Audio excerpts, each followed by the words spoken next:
صفحہ نمبر 125 اور 126، 125 and 126۔ Subject ہے مراسم شرک سے اجتناب، سیرت النبی، جلد اول۔ اردو زبان میں سرور عالم صلی اللہ علیہ وآلہ وسلم کی سیرت پر جامع ترین کتاب سیرت النبی صلی اللہ علیہ وآلہ وسلم، علامہ شبلی نعمانی رحمۃ اللہ، علامہ سید سلیمان ندوی رحمۃ اللہ۔ بسم اللہ الرحمن الرحیم، الحمد للہ رب العالمین، والصلاة والسلام علی رسولہ محمد وعلی آلہ واصحابہ اجمعین۔ پیج 125 اینڈ 126، مراسم شرک سے اجتناب۔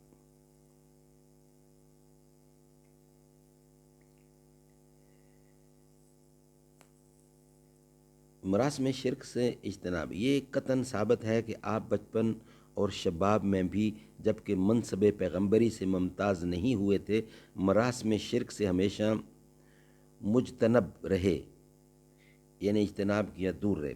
ایک دفعہ قریش نے آپ کے سامنے کھانا لا کر رکھا، یہ کھانا بتوں کے چڑھاوے کا تھا، یعنی بتوں کو چڑھاوا دیتے تھے تو اس کے عوض جو کھانا تھا وہ تھا۔ جانور جو ذبح کیا گیا تھا کسی بت کے نام پر ذبح کیا گیا تھا، آپ نے کھانے سے انکار کر دیا۔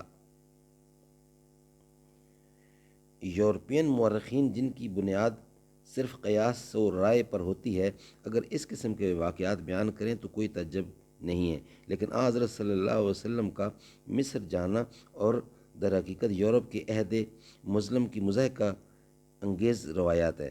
بحری سفر آپ نے یقیناً نہیں کیا، لیکن اگر بحرین تشریف لے جانے کی روایت صحیح ہے تو خلیج فارس آپ نے دیکھا ہوگا۔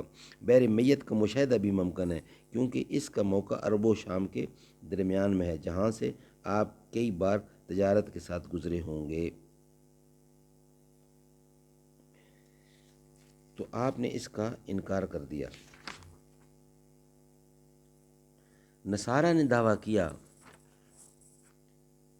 دعویٰ کیا ہے کہ آپ کے اعتقادات میں جو تغیر ہوا وہ عہد نبوت سے ہوا، ورنہ اس سے پہلے آپ کا طرز عمل وہی تھا جو آپ کے خاندان اور اہل شہر کا تھا۔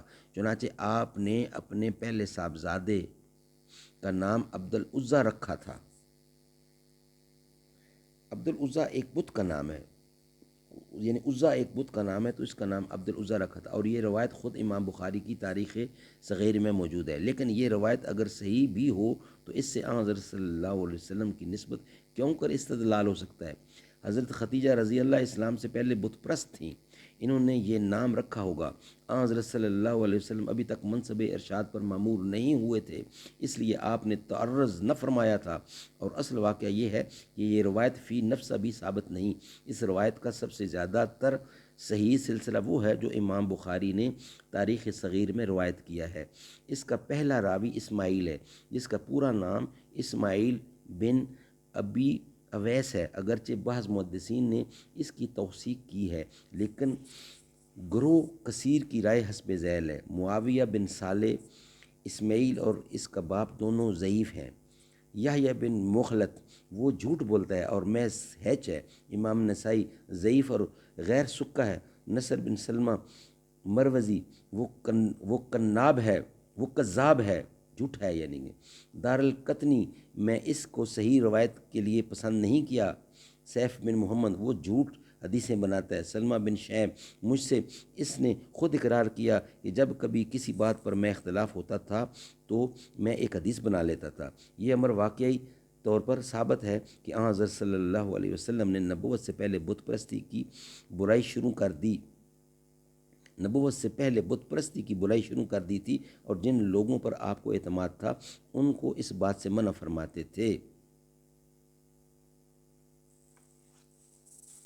یوں تو تم سید بھی ہو، مرزا بھی ہو، افغاں بھی ہو، تم سبھی کچھ ہو، بتاؤ تو مسلمان بھی ہو۔